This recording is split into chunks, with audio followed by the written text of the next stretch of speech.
دلوقتي بمناسبة الظروف اللي احنا فيها دي عايز اعمل اجتماع على مستوى القاعدة. مستوى ايه؟ القاعدة. ايوه، يعني ايه القعدة دي بقى ولا يعني ايه؟ القاعدة. ايوه ايوه، طب قولها كده انا عارفها، بس قول عارف انا. القاعدة اللي هو يعني لما بيبقوا في شيخ بالك. ايوه. تلاقيهم بقى يعني بيبقوا كده يعني فما بيبقوا انتوا هتودونا في داهية بقى ولا ايه؟ القاعدة يعني اتفضلوا اقعدوا.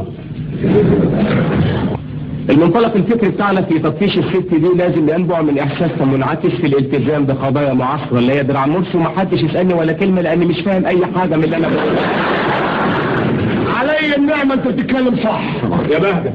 نعم، احنا مش فاهمين اي حاجة من اللي انت بتقولها دي خالص. ما انت بالذات ما انتش فاهم لانك ما انتش قاعد كويس. انت لو قعدت كويس كلامك هيبقى على مستوى قاعدتك، الكلام هتفهمه.